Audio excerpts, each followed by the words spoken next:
joined by Professor Bafo Agyemang-Duah. I don't think any further explanation is needed beyond that.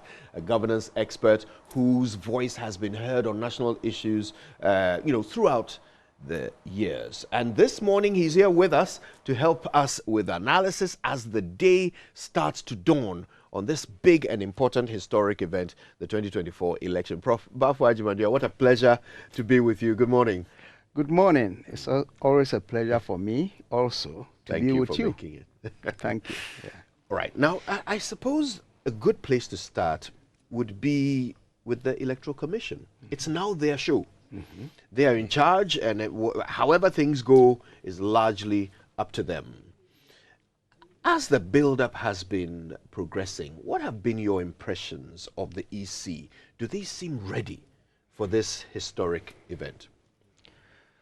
Kojo, they have announced just yesterday that they are ready, that all the materials needed for this process have been distributed. And I'm hoping that the various distribution points followed up and sent them to the stations as people are lining up already to cast their ballots. Of course, there have been a lot of challenges for the EC over the past few months, but I think at the same time they've been a little bit more open and transparent and inclusive and also responsive to the concerns expressed by citizens and the political parties. Let us hope and pray that there will be no serious backlashes in terms of the preparations that they've made, and that all the materials will arrive on time for people to begin to vote on time. If we can achieve that, that will be a great start for today's momentous event. Yeah. I think experience tells us that there might be one or two, places where things might, not go exactly according to the clock. But we want to see largely, things going on time. Yes. Do you feel that the EC has done a good job of garnering faith in its abilities from the political parties? Well, frankly, listening to the parties, especially the opposition party, that is not so, because the voices that we hear from the opposition party always has been some kind of serious concerns expressed about the work of the EC. But I think overall, the EC has been responsive, especially over the past few months.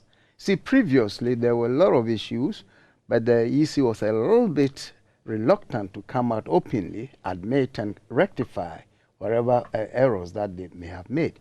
But I think lately they've been more responsive. And I'm hoping that that has helped to build some kind of confidence in the citizens in terms of what they are going to do. And again, I'm hoping that it's also the responsibility of citizens to ensure the success of this by playing their role. The EC alone cannot make it work. They may have put everything on the right track, but at the station, the behavior and attitudes of people, both the officials at the polling station and citizens who go out there to cast their votes, the security personnel who are there to provide security, the work of all these entities together is what makes a successful election. So whilst the EC may have done its part, I think citizens also have a responsibility to reciprocate by doing what is expected of them. If you cast your ballot and you go away peacefully and just return at 5 o'clock to witness the counting, if everybody did that, I think it will be fine. Secondly, I know that the army has announced that there will be no soldiers at the polling stations. Let's pray it works like that. But at the same time, we must also watch out for people who may dress like official military people who may come there and cause some problems. For me, that is my concern, because I know the law has banished so-called vigilantes at these places, but at times people can camouflage and come around posing as national security officers when in fact they are not. So if you can check all these things, I'm comfortably assured that we can have a very successful elections. Yeah, if you're listening to us on Joy, we're having a conversation with Professor Bafo Agyemang-Duah, and we're looking largely at the big picture of the 2024 elections, getting his impressions of how prepared or otherwise he thinks we are. Prof, let's look at the process itself. I mean, you know that in the run-up to an election, there will always be some suspicion, oh, it might be rigged. What is your assessment of the robustness of the Ghanaian electoral process? Can it be rigged? Frankly, if we all play by the rule, it's very difficult to rig. In fact, Dr. Farijan in his time said that, and since then everybody has said it, and I would say so. If you look at the structure of the process from A to Z, and we do it right as specified, there's no room. Because after all, from the printing, party agents supervise the printing, distribution of materials, they're part of it. It goes to the polling stations, they are there. You cast your ballot, they are there. And you make sure you do not, I don't even know how anybody can go in with 2 ballot papers and do it. So if we follow the script, I don't think there should be a problem. But I guess there's still room, even in that kind of tight system. There must be some room for any unscrupulous person to do something. That's why we all have to be watching out. So whilst I think the script is perfect, the human agency that is driving that process could be the problem. So whilst I can say for sure that the system is among the best in Africa, perhaps in the whole world, the problem has been the human agency operating this kind of system. As for ballot staffing and all, again, if agents are vigilant and the security personnel, if they are vigilant, I don't see how one can replace one box with another that is already staffed. But then again, it all depends on the vigilance of people at a particular polling station. Stories of box snatching have been going on for years in our system. And not only here, I've been to many other African countries. I remember in Nigeria, a funny story of how somebody came openly, we were there, and just took the box away and ran in with it. Maybe the guy wasn't right upstairs. Those things happen. And I also saw in Mina, the hometown of Babagenda, in a school where I was supervising elections, where one room was locked, and then somebody came and called the international observers and said, please come here, there's something going on here. We went in there, and they were busily stamping ballot papers. Oh, yeah. Kojo, don't open your mouth. True stories. Goodness. Yes. I've seen all these across. I was in Liberia for the election that brought Charles Taylor to power, and I went to one school where they were teaching them, literally, you come to the box and they teach you where to put your thumbprint. So all these things go on. But I think Ghana, we have gone beyond that. From what I know of our system and our people, we've gone beyond that. So perhaps there's a still more sophisticated way of cheating that we'll have to be looking out for. So whilst I'm fairly confident of our system, I still have some room to wonder if, in fact, all of us will behave according to the rule for this system to work for us. Perhaps more than before, and I think with good reason, the role of the military has come up for a lot of discussion in the run-up to this election. I think some lessons are being picked from the last one.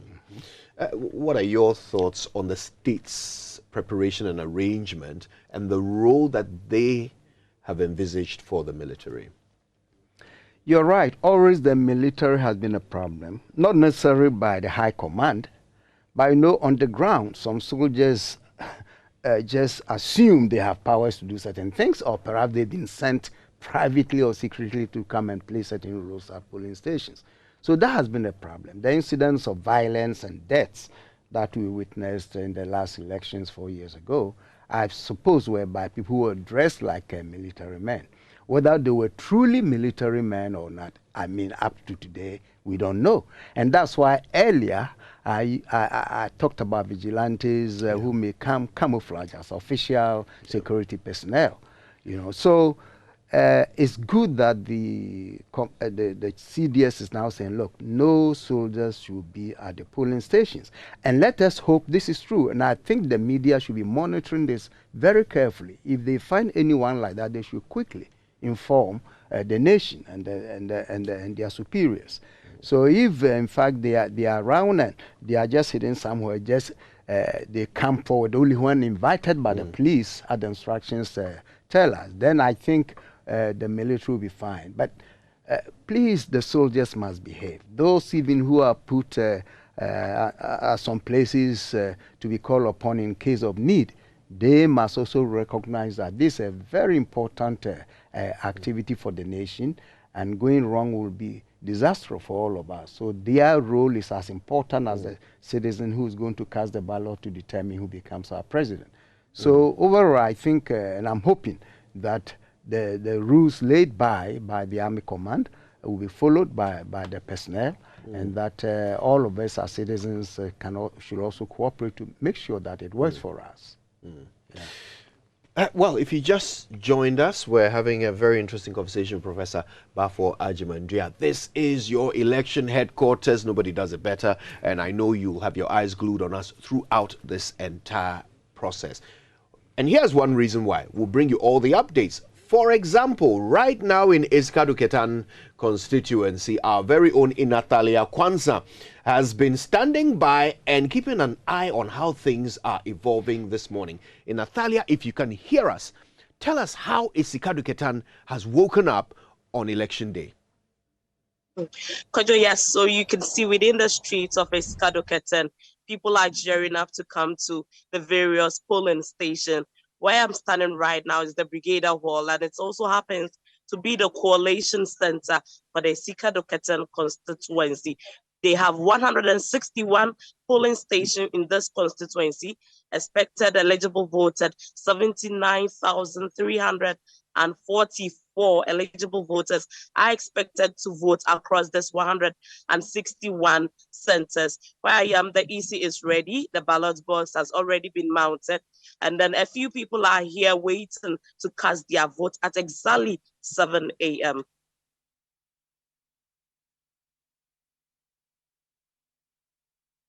It seems there's a lot of enthusiasm from the people of Essikado-Ketan. Have you had a chance to talk to any of them about why they are turning out so early? Well, Kojo, for most of them, they feel that this is their right. It is their time to make a good decision here. And so they are here to cast their votes. They are here to make a decision which we've all been waiting for since December. We've all been waiting for this day. So that is the same reason why they are here. But I want to put this across. Essikado-Ketan happens to be a stronghold of the New Patriotic Party. You know, Honorable Jogate has been the minister here since the member of parliament here since 2004. Today, two parliamentary candidates are vying for this position here. The NPP's Charles Bitsu Onuawanto, and then the NDC's Dr. Grace Ayensu-Dankwa. So these are the two parliamentary candidates vying for the seat here at Essikado-Ketan. Thank you for that, Natalia, and no doubt this is one of the constituencies we'll be keeping our eye on because there's a change of the guard, and it's very interesting to see whether it will remain an NPP stronghold and Charles Bitsu will walk away with it, or whether the NDC will inch it. Let's go to another constituency that we're keeping our eyes on, and it's the almighty Ayawaso West Wuogon. Central and critical for several reasons. Let's find out. Forgive me, we'll go to Ayawaso Central first and find out how things are unfolding there this morning. Yes, Kojo, thank you so much. I have been here since 4 a.m. and a lot of people are here. Most of them have been kept outside. I am at ATTC currently at Accra Technical Training College, and you can see this particular premises hosts 7 polling centers. So this is just one of them, as you can see. This is another one. And then I'll attempt to look at extreme end. You will see another one also there. And far behind near their chapel, there's another one. So there are 7 polling centers in this particular place. Kojo, Ayawaso Central is a stronghold of the NPP. Honorable Shekai Sikwe was the one who was holding the fort here until we had Henry Korte taking the seat. And since 1996, this particular seat has been favorable to the MPP. But this year, the NDC candidate Abdurraouf Tubazu, who told me earlier that he's ready to unseat Henry Korte.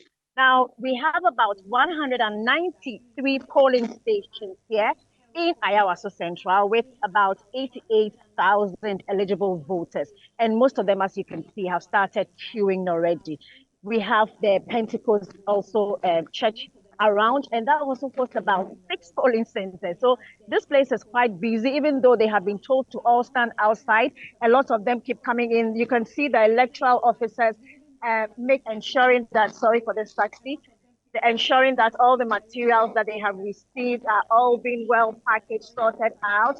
Some people are just here observing the scene, and this is a place to watch because in our constituency watch with Carlos Kaloni, if you remember, he was at Malata, he was at Nima, and most of the candidates, most of the electorates told him that they want to, let me say it exactly as they said it, they want to change because of how the economic hardship has really affected them.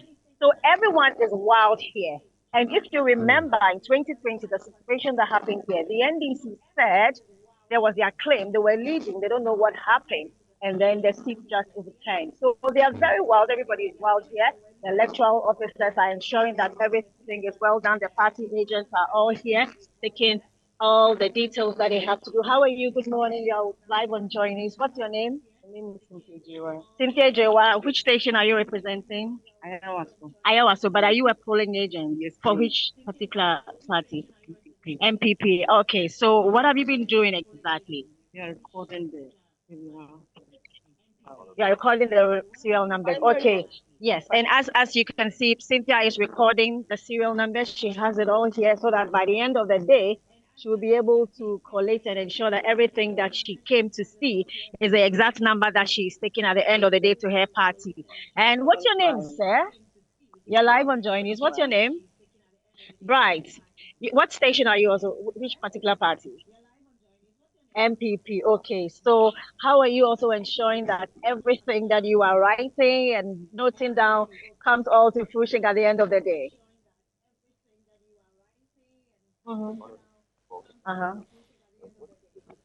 Yeah. Yeah. Okay. Any mistake? Okay. And are you satisfied with the process so far? So far, you're satisfied. Okay, so we see the security officers here. Setting up is still ongoing. Right. Of course, that was Ayawaso Central, hive of activity as all of the observers and those preparing to vote are gearing up for a big day. Now, listen, while all of this is happening in the constituencies and at the polling stations, well, an interesting aspect of an election day is also evolving.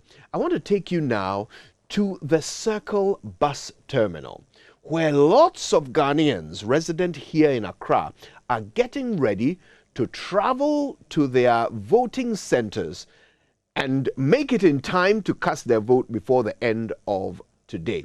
It's hustle and bustle, and our very own Michael Papani is at the center of it. Michael, tell us how Circle is coming alive this morning.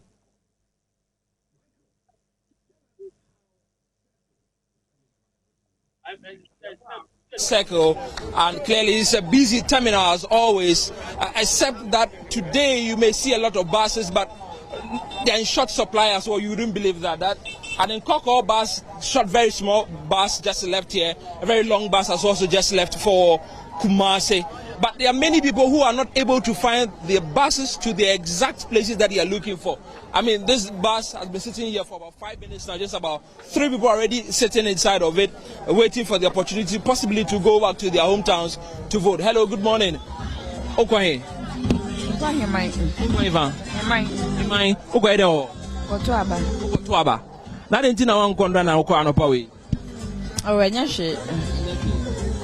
So she's just telling me that she's going to Himan, where she's going to vote as expected. Though there's some people in the vehicle that are also waiting, but there's some people here who are looking for some buses and are not finding it. Let me try and get closer to some distance.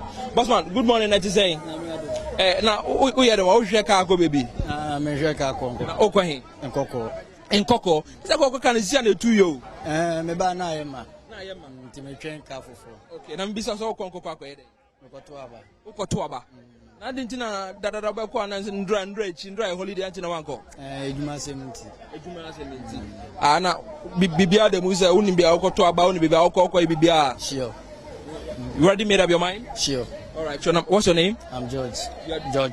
George, okay, so that's George telling me that he's looking for a vehicle in Koko, and he's not getting one. He has to wait for some time. One of the drivers will possibly have to reconsider that decision and decide to go towards his direction before he possibly may get one. But there are longer vehicles like this. These buses are here as well that are also loading lots of people. They're expecting many people to come, although people are not coming in their numbers as well. Those who are here waiting will not get the opportunity to sit in some of the buses that are also around here. So this bus, I am told, is now loading to go to Kumasi, right? This bus is going to Kumasi, right? Exactly. So this bus is going to Kumasi, and already some individuals are sitting in the vehicle. Let's try and find out, engage their response quickly.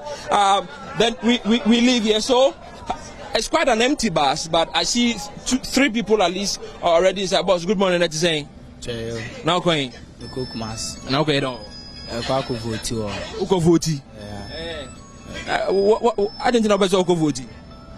Like, said about also be a coach and again. So he's also just telling me that he's managed to come through the bus now so that he can participate as a citizen of Ghana, exercise his franchise and make sure that he's part of the process to electing the next president of Ghana. Yeah, so this is definitely the mood here. Some people are struggling to get a vehicle. Others will have to wait a little because majority of the people left yesterday for their various hometowns to participate in the December 7 poll. So, Kojo, really, it will be a very long day, especially for those who have to wait for these buses to get full. They're hoping to get to their villages or their hometowns in time so that truly they can exercise the franchise. We'll be moving to some other places and we'll definitely get the mood and bring you up to speed on that as well.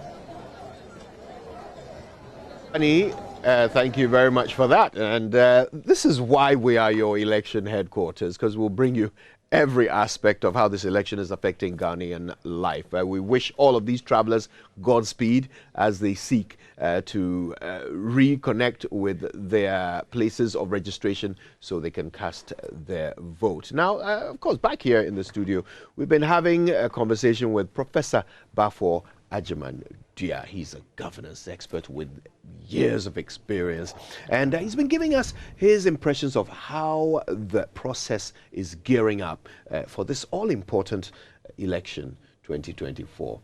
Now, Prof, before we did the quick whip round, you were talking about you know, the role of the military and how the system itself and process has been set up. But this is an election. It's a popularity contest. In the end, somebody must win. That's correct. Do you think we have the usual two-horse race, or could this be the year of the third force's emergence? Certainly, this is not the year for the third force emergence. It could be in the coming years. I think it's going to be the two-horse race, no doubt. The two dominant parties, people are now referring to this as a duopoly that we have. They're still dominant, and I think it's going to go to one of them. Which one gets it, I don't know. Or even if I have my own idea, I have to keep it for now. But certainly... Do you think it'll be close, though? Or will there be quite a clear margin? Two things. From what I hear, there could be a runoff or just first round technical knockout by one of them. It depends on the mood of the electorate. What you hear, again, depends on who you talk to, especially in the urban center like Accra. A lot of people seem to talk about change, the necessity for change. But Accra is not just Ghana, mind you. Of course, it's a huge area in terms of population, but there are other heavy population-centered areas in the country. So it's difficult to tell outright how it's going to be. So maybe the better candidate will win. Yeah. I mean, Joy News's analysis indicates that it's as always, a numbers game, and the two regions with the big numbers, the Greater Accra and the Asante region, are going to be key in this race. Sure. But the 5 regions of the north of Ghana are also turning into quite a big battleground. To your mind, what might be some of the factors that would determine how things unfold there? the northern regions, our leading candidates both happen to come from the region. And without playing the religious game, mind you, it's also predominantly Muslim, even though there's a heavy concentration of Christians. Mm-hmm. I'm very familiar with the topography of the northern sector. Like the western part, let me say that. We don't mind a quick demographic lesson. Exactly. The western part, predominantly Christian and all. From Boli all the way to the west side, So with the two candidates, both coming from that sector, it's going to be an interesting election, unlike any of those that we have witnessed. I think it's hard to predict how that region will be split between the two leading candidates. I think each of them may have some strong hold in certain areas of the region. But totality of their voters, certainly in terms of numbers, may not compare to the two big regions that you mentioned earlier, the Greater Accra and the Ashanti region. So overall, I think it's going to be one of the keenest contested elections, despite what appears to be the yearning for change and all that. I think in most people's minds, those two factors will be very influential in making them decide where to cast their ballot. So we have to wait and see. Yeah. Now, Central region is also an interesting region to keep an eye on. They've tended to be a bellwether region, especially when it comes to the presidential election. They haven't got it wrong yet. That's right. Again, this year, interesting factors, interesting candidates in the two front-running parties. What do you think the central regional voter will have at the front of his mind as he or she goes into the ballot booth? Certainly, the central region is going to be very interesting for one main reason. The vice presidential candidate of the NDC is from that region. If you care to know, by the way, Jane was my classmate at the university, and we've been good friends, So it's going to be interesting in terms of how they decide their votes. But as you said, it's one of those states that may be called a swing region, because you cannot determine exactly which way they are going to go in any particular election. So maybe the Jane factor could play some interesting role there. We are here to see how effective she has been in getting the people in the region mobilized towards her party. But again, there are certain constituencies in the region that are solidly NPP. I don't know how any of the independent candidates will be cutting into that, because right now the discussion has been just the NDC NPP. But mind you, some of the independent candidates, especially Alan and Nana Bediako, could take some votes away. I don't know whether it's from NDC or NPP, but I think those who are frustrated with the system might decide to look for a neutral person. That's where perhaps Bediako can come up strongly. But with that region for now, I think, again, I will simply say it's going to be an interesting contest in that region, and we don't know who's going to carry the region. Now, let's actually talk about, if indeed it's still a two-horse race, who might emerge third. And I've heard you mention Nana Kwame Bediako. There are a few other independents and other parties on there. Is it your analysis that perhaps the one performing the best so far is him? What about Alan? There have been a number of polls, over the past few months in the country. And in most of them, it seems like they tend to rank Bediako third. At times, Alan pops up, but generally, he's been rated third, and Alan goes to the fourth. The rest together, they bunch together at the bottom. So in this particular election, maybe they may not count much. So I think what we've been watching for is whether between Alan and Bediako, who will be coming to the third, and by what margin. Because the ability to pull the voters to their side can be decisive in terms of whether there will be a runoff or not. If they don't pull much, and maybe first round technical knockout may occur, you know. But I think this particular election, if you follow the trend and listen to what people say, any of these two independent candidates may be critical in determining whether it will be a first round victory or we're going to go for a second round. Do you think the performance of independents in this election will be a significant factor to consider for Ghana's future elections? Again, listening to the ground, a lot of people are frustrated, at least seems to me, are frustrated with the current status quo. Status quo dominated by the two parties. And I think a lot of people, for the first time, seem to be loudly calling for an alternative to the two parties. So depending on the performance of these independent candidates, that could be something we can look for in the coming years. But of course, if their performance is abysmal as in the past, then that, again, that dream can dim. Okay? So let's see how exciting their entrance to the race will be for voters. Let's see how voters express that frustration that they express in terms of how they vote, maybe jettisoning the two parties and running to any of the independent candidates. All that will determine the future in terms of whether this dream for a third force can truly emerge. At this point, until after the elections, it's hard to again predict. Prof, I'm loving this conversation. Let's do more. But first, let's take you to the western border of the Greater Accra region, to the Weija Gbawe constituency. Our very own Faustina Safo is there. Faustina, Weija Gbawe is waking up on election day. What's the mood? Hi, Kojo.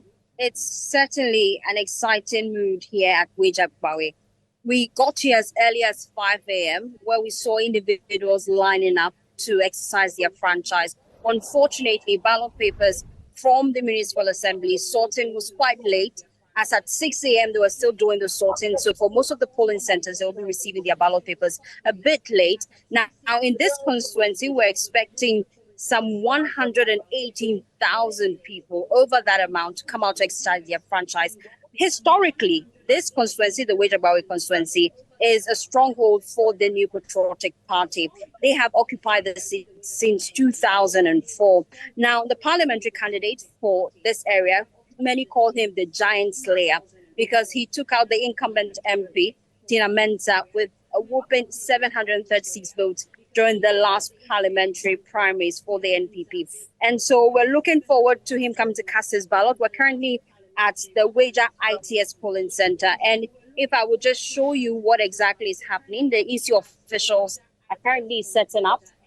Individuals already here. They came in quite early, ready to exercise their franchise.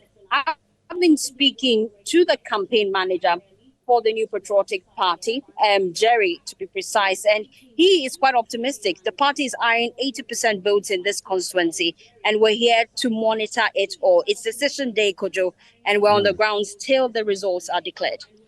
Fausti, no doubt we'll be hearing more from you as the day unfolds.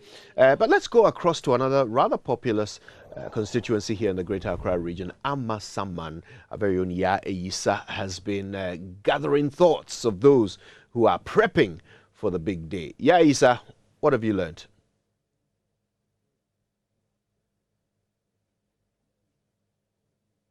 Well, all is set here for today's election, and currently I'm at the Sapema MA1 polling center. Over here we have about 4 polling centers within the Sapema primary or basic school, and you could realize that people have already queued waiting to cast their ballot. But I was trying to speak to one woman who said she came here as early as 2 a.m. And usually when you get here at that time, or when she comes here at that time, she meets a lot of people queuing and waiting to cast their ballot. But this time around, when she got here like 2 a.m., she was the only person around until a gentleman joined or later joined her around, let's say forgive me, like 4 a.m. So I've been trying to speak to her whether she was quite surprised that as of the time she got here, she couldn't meet anybody and she was alone. So if you don't mind, Kwajo, let's speak to her and find out how she has been here from 2 a.m. alone, thinking that there will be a lot of people in the queue waiting to cast their ballot. Madam Pacha, over her time, bay. 2 o'clock. Na me Pacha, when Nedi Kanya woto aba ana. Baby. So over her bay 2 a.m. no over 2 nipa saying. Obi anyhow. Na me Pacha, yeah, tesi. What about 2 a.m.? The entina be sorry 2 a.m. aba. First no you better ha into na 2 o'clock. Na ba ya 1 be 2 obi na ya 1 na. Aye. And she says, "See, bad time, bad and nipa kakra ya, omudi echi be join yen." Me about 2 something no, and boy no suba 2:30. Oh, okay. So Kwajo, you had for yourself. It looks that, indeed, she thought that as usual, people queue here a lot. So coming in at 2 a.m. and meeting only one person, or coming to wait until one person came around 4 a.m., she was quite surprised. So while waiting, you could see that the polling officials are waiting with the party agents trying to take stock or take data of the number of the ballot boxes and details so that they can actually render account after the ballot in the center. Yeah, thank you for that. And wow, the early bird certainly catches the worm. 2 a.m. Goodness. All right, we can now go a bit further afield to Tamale North. This is a constituency that's being monitored by our very own Martina Bugri. Martina, good morning to you and all the lovely people of Tamale North. How is election day shaping up?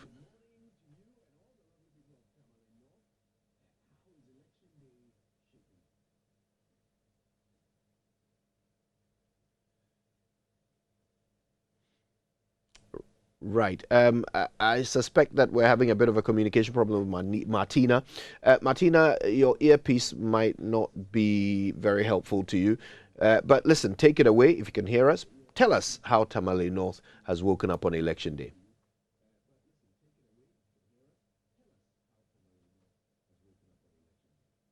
Right. We will take you back to Tamale North for Martina's update once we've sorted out the technical issue there. But look, it's all kicking off everywhere across the country. Martina, can you hear us now?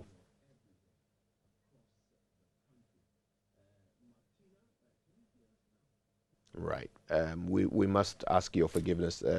We are having a bit of a technical issue connecting to Martina Bugri, but we're working on it. We'll get you up to Tamale North as soon as we can. Prof, I mean, some dedication there. 2 a.m. queuing up to vote. What do you think the voter turnout is going to be like? Do you see a certain invigoration of the electorate? Yes, because I think there are very strong sentiments from people about this particular election. Either they are looking for a change or they want to retain the present party in power. But to wake up at 2 a.m., that's extraordinary. It shows you the extent to which Ghanaians love their democracy, exercising their right to determine who rules us, which is good for us. And many people, in fact, on my way here listening to the radio, people woke up at 2, 3, they've been in the line until they are still waiting for 7 o'clock to cast their ballot. So that is really great on the part of Ghanaians. But it shows again the importance of this particular election. You see, when one side say, I'm going to break the 8, and the other said, no, we're not going to allow you to break the 8, they are significant. Because so far, these two parties have been enjoying 8 years in power, anytime they come to power. So if for the first time, one is seeking to break that convention, you can understand the anxiety of the opposition on this. And that perhaps invigorated them to do their campaigns. And of course, with everything else taken into account, a lot of people are also anxious to see whether this breaking the eight will occur. So I'm not surprised that people are waking up this early. The first time I saw that was back in 2000 when the elections of Agyemang-Duah took place. That was again a very exciting moment for Ghanaians. But that's about 24 years ago, right? 24 years ago. Almost. In fact, 2000, so yes, 24 years ago. My goodness, time flies. So now people are still looking to be at the polling station by 4 a.m. Again, the commitment of Ghanaians to this democratic experiment, I think, is a very strong one. Just that we have to find a way to fine-tune how we practice democracy to make it more meaningful in terms of making it productive, satisfying the material needs of people. So far, we've been successful having elections despite some incidents here and there, but we have not been very successful in translating electoral successes into development successes. That is a real challenge for us. Yeah, well, certainly we're hoping that this election will inch us closer to overcoming that challenge. This is your election headquarters. We're live on Joy News, we're live on Joy FM, and we're live around the world. Wherever you are, you can catch us on YouTube or even live on our social media platforms. There is an X-Space conversation going on right now that you can be a part of, and it's all about our preparation and gearing up for this election. Professor Bafo Agyemang-Duah is our guest this morning as we analyze all the possible permutations that could emerge at the end of this process. I'm going to ask you to do a bit of crystal ball gazing now. Don't worry, I won't ask you who you think will win the election. But how soon do you think we'll know? Actually, with the technologies that people have, I will not be surprised that by midnight, some may have a clear idea about the trend, whether it's towards victory or loss. But officially, we wouldn't know until the next day, Sunday, maybe by 10 or 12. But of course, it depends. For the Electoral Commission, they may have to wait and make sure all the dots are on the I's and the T's are crossed. Everything is reported before they do the official announcement. But I think for the political parties and those IT-savvy people, because the system as we have it makes it possible for you to know whether you have won or lost in about 8 hours after the game is played, you know. And that's why I'm thinking that people should be calm, okay? So far as we don't get any egregious problems in terms of ballot stuffing or cheating and that kind of stuff, I think the election can be fair in that respect, and therefore, if you know the results going to go against you, you don't necessarily find a way to instigate negative reactions, you know. So I think overall, with the technology, as I say, by midnight to early morning, parties, the political parties in particular, will know where they stand. Prof, one of the big plug-ins to any election is the media. Yes. What are your thoughts on the media's contributions so far and the role they are required to play in the coming hours?